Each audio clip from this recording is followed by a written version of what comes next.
रू रू रू रू रू रू रू रू रू रू नाचू गाऊ मस्तीत प्रेमाच्या धुंदीत बेधुंद होऊन नाचू गाऊ प्रेमाचे गीत हे गाऊ केस काळे काळे अनिळे क्षार डोळे केस काळे काळे अनिळे क्षार डोळे डोळ्यांनी डोळ्यात पाहू अन प्रेमाने मिठीत येऊ। नमस्कार, मैं हूं अभिनंदन राजतोष। आपका बहुत बहुत स्वागत है हमारे खास कार्यक्रम मुट्ठी में आसमान में। आज हम बात करेंगे एक ऐसे शख्स की जिसको देखकर आम आदमी पहले तो डरता है, सकुचाता है, हिचकता है, लेकिन आज उसी शख्स को लोग सबसे पहले मिलने की कोशिश करते हैं, प्यार पाना चाहते हैं, प्यार देना चाहते हैं और उनके करीब जाना चाहते हैं। जी हाँ, हमारे साथ एक ऐसे पुलिस के जांबाज सिपाही हैं जिन्होंने अपनी यात्रा के ज़रिए एक ऐसा संदेश दिया है कि अगर आपके सपने हैं तो वो पूरे भी हो सकते हैं, बशर्ते आपने कष्टाची भाकरी खाई हो। और जहाँ तक मेहनत की बात है तो मेहनत से वो रास्ता हमेशा मजबूती से प्रशस्त होता चला जाता है और लोग मंजिल तक पहुंच जाते हैं। हमारे साथ हैं मुंबई पुलिस के बहुत ही होनहार और जांबाज सिपाही सरकोजी पुंगले राव साहब।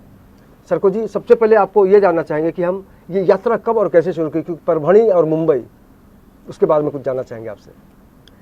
नमस्कार, मैं मुंबई पुलिस कवि सर्जेराव पुंगले आज थोड़ा आपके सामने मेरा जर्नी बताता हूँ। जी, मैं एक विलेज से बिलोंग करता हूँ जिसका नाम है आहेर बोरगांव करके, और वो सेलू तालुका में आता है। और मेरे ज़िले का नाम है, आप सब जानते हैं कि उसको हम बोलते हैं जगात जर्मनी आणि भारतात परभणी। वाह! तो मेरा डिस्ट्रिक्ट है सर परभणी, वहाँ से मैं बिलोंग करता हूँ। और ये जो पुलिस में आने से पहले 3-4 साल मैं पहले एक स्कूल में काम करता था। उसके बाद मैंने 9वीं कक्षा से लेकर 12वीं कक्षा तक किताबों को पढ़ना शुरू किया। तो 2014 में मेरी पहली किताब आई है जिसका नाम है स्वप्नपूर्ति। मुझे ऐसा नहीं लगा था कि ज़िंदगी में मेरी कभी किताब भी हो जाएगी, मगर परमेश्वर की इच्छा से और आप लोगों की सहकार्य से तो ये जो पहली किताब है स्वप्नपूर्ति नाम की कविता संग्रह है। उसके बाद कष्टाची भाकर यानी कि मेहनत की रोटी, ये तो मेरा कमाल की पुस्तक है वो सर। ये मेरी ऑटोबायोग्राफी है, मेरा आत्मचरित्र है।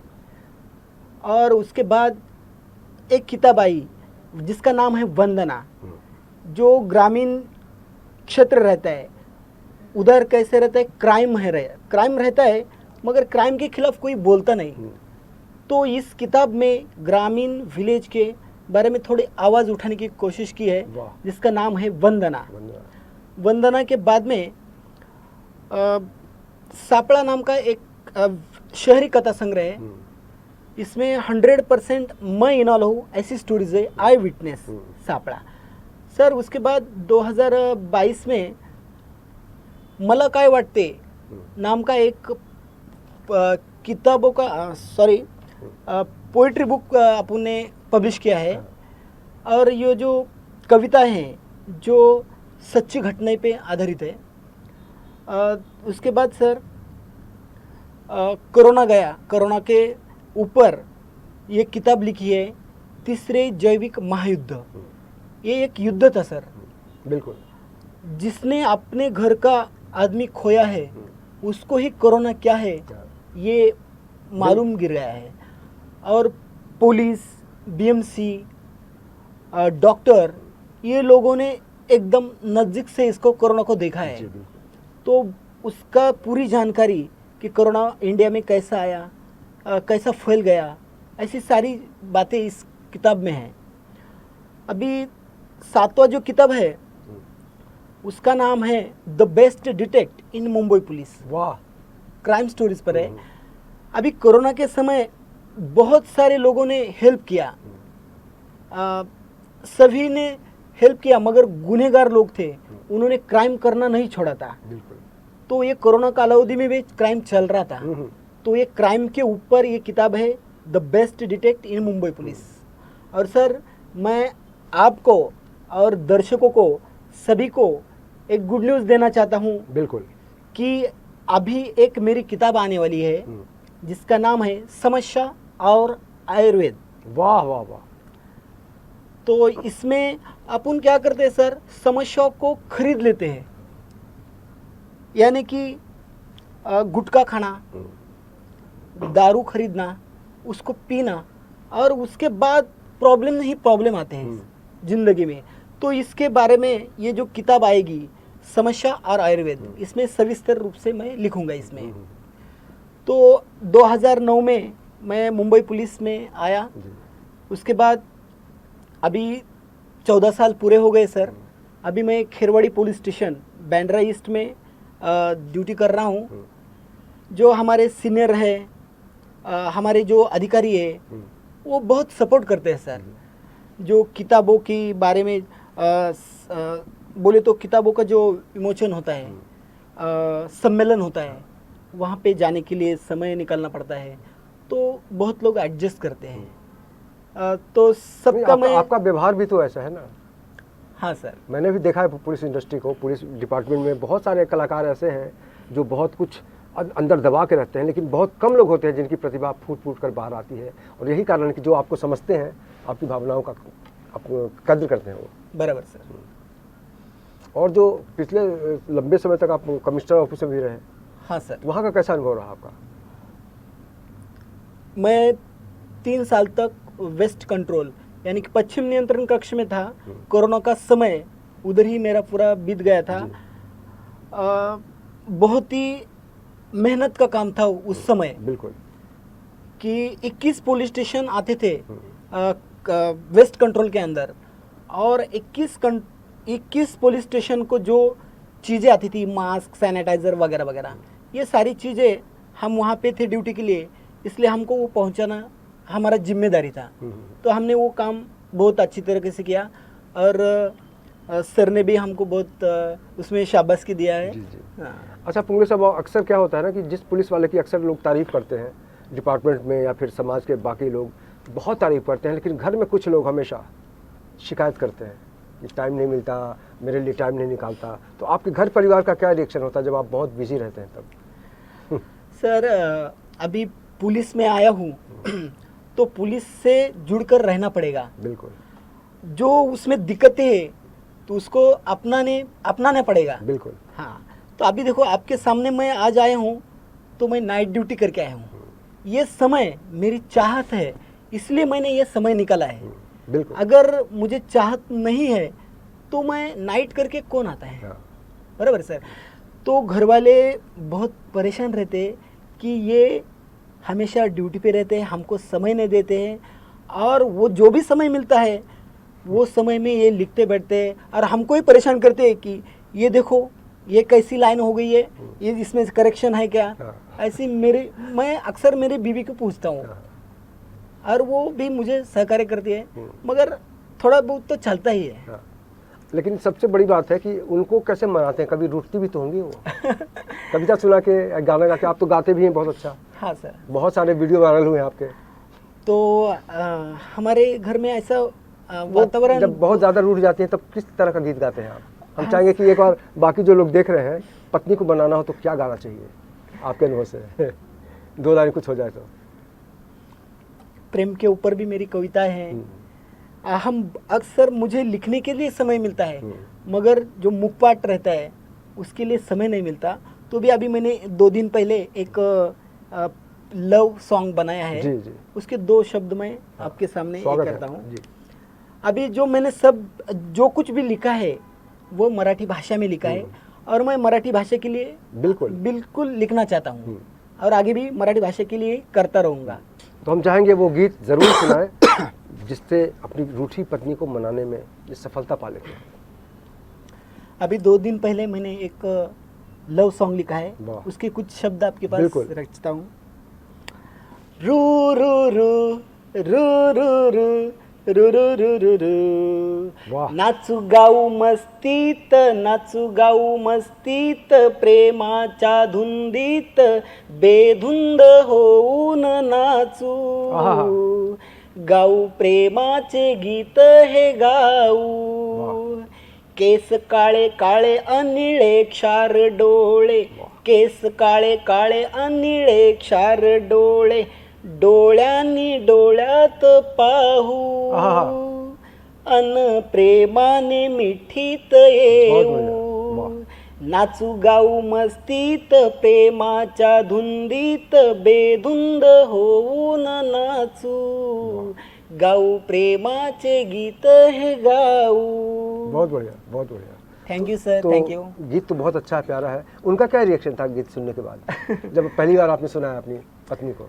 हाँ क्योंकि उनका सहकार्य तो बहुत है आपके पास. बरोबर सर. मैं जो कुछ भी पहले से ही लिखता आ रहा हूँ ना, तो हर एक बात उससे बातचीत करके ही मैं सुझाव लेता हूँ कि ये लाइन अभी लिखी है, ये कैसी लग रही है आपको. वाह. बरोबर है. तो वो मुझे हमेशा उसमें करेक्शन बताती है और मैं उसकी सहायता से आगे बढ़ रहा हूँ. बिल्कुल. वो मेरी धर्मपत्नी है, मेरी फ्रेंड है, मेरी सब कुछ है. बोलते हैं ना कि हर एक पर्सन के पीछे औरत का हाथ रहता है. बिल्कुल, बिल्कुल. तो मेरे भी पीछे दो औरत है, एक मेरी माँ और दूसरी मेरी वाइफ. बिल्कुल. ये दोनों औरतें मेरे पीछे है, इसलिए मैं थोड़ा थोड़ा आगे आगे जा रहा हूँ सर. और सबसे बड़ी समस्या क्या होती है इस लाइन में? जिस तरह से लोग लगता है ना, पुलिस वाले हैं, इनका काम ड्यूटी करना, लेकिन जो एक पुलिस वाले का दर्द होता है कई बार बता नहीं पाता लोगों को. उन लोगों को क्या बताना चाहेंगे जो पुलिस की छवि के बारे में कुछ भी सोच लेते हैं? पुलिस समाज का मिरर होता है, आरसा होता है कि पुलिस कैसा रहता है, ये जनता दिखती है और उसके जैसा रहने के लिए सोचती है. तो पुलिस ने भी अच्छा तरह से बिहेव रखना चाहिए, अच्छा रहना चाहिए. और जनता को मैं ये बताना चाहता हूँ कि पुलिस और जनता जो संबंध है जी. वो सलोखे के साथ रहना चाहिए. मिलजुल कर कौन सी भी अगर आपत्ति आती है तो उसमें मिलजुल कर उसको हटाना चाहिए. एक दूसरे को सहायता करके अपन वो इजीली काम कर सकते हैं. यानी संवाद से ही विवाद का जो अवरुद्ध मार्ग है उसको आप तोड़ सकते हैं. रास्ते का जो भी पत्थर होता है उसको साइड लाइन कर सकते हैं. निश्चित रूप से पुलिस के बारे में अलग अलग धारणाएं हो सकती हैं, लेकिन अगर हम फिल्मों की बात करें तो कई बार आजकल कई ऐसे वेब सीरीज आ रहे हैं जिसमें पुलिस को गलत ही रूप में दिखाया जाता है. एक इस तरह के रूप जब देखते हैं, इस तरह की तस्वीरें जब सामने आती हैं, तो एक ईमानदार और कलाकार होने के नाते आप पर क्या गुजरती है? हाँ सर, पिक्चर में या सीरियल में जो कुछ भी पुलिसों के बारे में दिखाई देता है तो उसको अभी चेंज करने की ज़रूरत है. कि दिखाया जाता है कि कुछ घटनाएं घटती हैं और पुलिस बाद में आती है. ऐसा अक्सर होता है, मगर उसकी प्रोसीजर भी अलग है.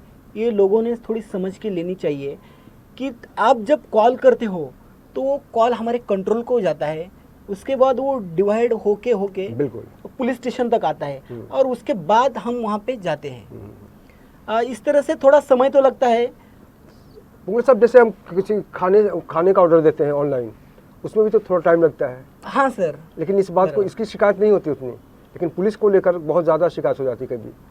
हाँ, तो उसको समझने की ज़रूरत है कि लोग समझें कि वाकई एक सिस्टम के तहत जो भी प्रक्रिया होती है उसके बाद पुलिस वहाँ तक पहुँचती है, वारदातें जहाँ पे वारदात होता है या जो घटना घटती है ना. बराबर सर. अच्छा, इन सबों के अलावा भी बहुत कुछ एक शौक होता है लोगों के जीवन में. आपके और क्या क्या शौक है? अगर हम साहित्य की और कलाकारी की बात हटा दें तो खाने पीने का शौक कैसा है? परभणी का खाना भी एक से एक होता है. हमारे इधर तो महाराष्ट्रियन खाना बोले तो भाकर, चपाती, दाल चावल, ऐसा बहुत कुछ. ठेसा. हाँ. और सर कुछ नहीं होगा, ठेचा अगर आपके पास है तो आप पूरा मतलब सबको साइड लाइन कर सकते हैं. बस भाकरी चाहिए, रोटी चाहिए. और सर मैं किताबें लिखता हूँ, उसके साथ मैं गाना गाने की कोशिश भी करता हूँ. बिल्कुल. और एक जो वातावरण रहता है घर का, तो ऐसा हंसता खेलता वातावरण रखने की कोशिश करता हूँ मैं. अभी प्रॉब्लम तो हर एक के जीवन में है. बिल्कुल. मगर प्रॉब्लम को लेके बैठेंगे तो जीवन बिताना मुश्किल हो जाएगा. बिल्कुल, बहुत अच्छी बात कही आपने. तो इसलिए हर एक प्रॉब्लम में पॉजिटिव थिंकिंग यानी कि सोच, अपनी सोच के ऊपर निर्भर रहता है। पॉजिटिव थिंकिंग से अगर देखेंगे तो हर एक प्रॉब्लम में सोल्यूशन है। अच्छा, हमने सुना कि कई बार कुछ ऐसे आरोपी भी पकड़े जाते हैं जिनको फंसाया जाता है, जैसे अक्सर उनका आरोप रहता है कि हमें फंसाया गया है। ऐसे लोगों को जब आप सुनते हैं, उनकी बहुत सारी कहानियां भी सुनते होंगे आप, तब किस तरह से उनको समझाते हैं आप? जब आरोपी रहता है सर, तो मैं उसकी जो कहानी है उसके पीछे क्या है वो थोड़ी जानने की कोशिश करता हूँ। उसको अपने बोले तो पुलिस की दो भाषाएं रहती है, अभी ये बताने की ज़रूरत नहीं है। बिल्कुल। तो मैं सीधी सी बात करता हूँ कि भाई तुझे क्या प्रॉब्लम था, तूने ये अक्सर गुनाह किया है, इसके पीछे क्या वजह है, तो ये गुनाह नहीं करना चाहिए, अच्छा आदमी बनकर रहना चाहिए। और तुम्हारे एक आदमी की वजह से अगर समाज में तकलीफें पैदा होती है तो ये गलत है, तो सुधरने की कोशिश करो। मैं जब भी मुझे मुलाकात होती है आरोपी से, जब पकड़े जाते हैं क्राइम करते समय या फिर पुलिस स्टेशन में लाते हैं उनको, तब मैं उनको बोलने की कोशिश करता हूँ और मेरी तरह से सुधरने की कोशिश करता हूँ। और अक्सर सर मैं एक बात आपसे और मेरे प्यारे दर्शकों से भी कहना चाहता हूँ कि अपने ज़िंदगी में कभी भी गलत काम से दूर रहो। वाह। चाहे वो नशा हो, चाहे वो बुरे काम हो, कुछ भी बुरी चीज़ नहीं करनी चाहिए ताकि अपना जीवन बिखर जाए। जीवन एक ही बार मिलता है, उसको हंसते खेलते बिताना चाहिए, अपने फैमिली के साथ बिताना चाहिए, ऐसा मुझे लगता है। बिल्कुल। और इसीलिए गीता में कहा गया है, फल की चिंता मत कर, बस कर्म कर। कर्म किए जा, फल की चिंता जिसने की उसका पता नहीं क्या होता है, लेकिन अगर आप निस्वार्थ रूप से अगर कुछ करते हैं तो उसका रिजल्ट हमेशा अच्छा ही होता है। और निश्चित रूप से इस तरह के लोग जब समाज को एक संदेश देते हैं काव्य के ज़रिए, अपनी सोच के ज़रिए, तो कहीं ना कहीं से एक ऐसी भावना फैलती है जिसको लोग सुनना चाहते हैं, देखना चाहते हैं। फिलहाल हमसे जुड़ने के लिए आपका बहुत बहुत शुक्रिया, और हम चाहेंगे कि आने वाले दिनों में भी आपकी गतिविधियों से हम लोगों को रूबरू कराते रहें। एक सवाल बच गया है कि जब आपका सम्मान होता है, बहुत बड़े बड़े मंचों पे आपको सम्मान मिल चुका है, तब जिम्मेदारी का कितना एहसास हो जाता है कि भाई मैंने कुछ ऐसा तो किया ही है? सर, हमारा मुंबई पुलिस का ब्रीद वाक्य है, सदरक्षणाय खलनिग्रहणाय, यानी कि सज्जन जो होते हैं उनका रक्षण करना, और जो दुर्जन रहते हैं, जो क्राइम करते हैं लोग, उनको रोक के रखना या क्राइम को बढ़ावे से रोकना। तो मैं अभी पुलिस डिपार्टमेंट से हूँ, तो पहला कर्तव्य मेरा रहता है कि ड्यूटी। मेरी ड्यूटी होने के बाद ये जो मेरा जो ये है किताबें का, अगर पोइट्री बनाएगा, ये मेरा बाद का है, पहली मेरी ड्यूटी है। पहले ड्यूटी। तो मुझे कहीं भी अगर मान सम्मान मिलता है तो मैं ये सोचता हूँ कि ये मेरी पुण्याई है, मेरे माँ बाप की पुण्याई है, और आप सब लोगों का प्यार है। जिस तरह से आपने माता जी का और पत्नी जी का नाम लिया कि आपकी सफलता के पीछे उनका बहुत बड़ा योगदान है, तो हम चाहेंगे कि चलते चलते उनको धन्यवाद आप अपने अंदाज में कर लें, दोनों को। मेरे वाइफ का नाम सारिका है। वाह। वो जो मेरे गांव से ही है। बचपन से ही हम दोनों एक दूसरे को जानते थे, और हमारे जो माता पिता है उन्होंने मिलकर हमारी शादी की। बहुत अच्छी है, मुझे हर प्रॉब्लम में सपोर्ट करती है। तो वाकई जिस तरह से लोग अपनी प्रेम कथा की बात करते हैं, तो बहुत खुशकिस्मत होता है वो आदमी, वो इंसान जिसको वही मिलता है जिसको वो चाहता है। और पुंगले साहब ने जिसे चाहा था वो उनकी ज़िंदगी में आ गई हैं, और हमारे साथ खुद हैं सारिका जी। सारिका जी, आपका और उनकी दोस्ती कब से और कैसे हुई? क्योंकि बचपन से आप दूसरे जानते हैं दूसरे को। बचपन से जानते, लेकिन ऐसा मालूम नहीं था कि ये इधर देने वाले। हाँ, तो मेरे दादाजी है ना, इनकी मम्मी और दादाजी वो सगे भाई बहन है। अच्छा। तो उन्होंने पहले तय किया था कि ये दोनों की शादी करते। हाँ। लेकिन हमको मालूम नहीं था, हम दोनों को भी मालूम नहीं था। लेकिन मैं जाती थी उनके घर पे, जाती थी जी। उधर मेरे नातेवाईक भी है ना, उसके बिल्कुल रिश्तेदार। जब आपको पहली बार पता चला कि अब मुझे शादी करनी पड़ेगी, तब कैसा लगा था आपको उस समय? खुशी हुई थी अंदर से, या फिर? गांव में तो मेरे को मुझे ऐसा गांव में नहीं देना था, गांव में नहीं चाहिए था। लेकिन जब बाद में हाँ, आपने बाद उनको- में मम्मी को ऐसा लगा ना कि सामने रहेगी, अपने आंखों के सामने रहेगी, इसलिए उन्होंने जब कब पता चला कि वो राइटर हैं, लिखते हैं? शादी के बाद, इधर आने के बाद, पुलिस में भर्ती हो गई ना, उसके बाद इधर आने के बाद मेरे 2 अपने छोटी लड़की हो गई, उसके बाद उन्होंने कविता लिखी, तो उसके बाद ऐसा पता चला कि ये लिखते थे पहले से। उन्होंने अपनी सफलता के बारे में अपनी माताजी के बाद आपको धन्यवाद कहा है। कैसा लगता है जब पति इतना इस लेवल पे अच्छा काम कर रहा है, सम्मानित हो रहा है, कई पुस्तकें आ चुकी हैं, गीत भी बहुत अच्छा लिख रहे हैं, आपके लिए तो प्रेम गीत भी लिखा है उन्होंने, हाँ, तो कैसा लगता है? अच्छा लगता है। मत वाले हैं कि सारिका जी आपकी अपनी हो गई। अगर सारिका जी किसी और के होती तो आप शायद देवदास हो जाते। Yes. तो कविताओं की दुनिया अलग होती है, भावनाओं की दुनिया अलग होती है, लेकिन सबसे बड़ी बात है कि आप अपनी ज़िंदगी में खुश हैं, और जिस तरह से इनकी ज़िंदगी ने एक सफलता का रास्ता देखा है उसमें खुशियों की बरसात होती रहे, यही हम आने वाले दिनों के लिए शुभकामनाएं देते हैं। और फिलहाल हमसे जुड़ने के लिए आपका बहुत बहुत शुक्रिया। धन्यवाद सर। तो इस खास पेशकश में आज के लिए इतना ही। बाकी खबरों के लिए आप देखते रहिए DC न्यूज़ इंडिया और साथ में धर्माचरण। फिलहाल मुझे दीजिए इजाज़त, नमस्कार।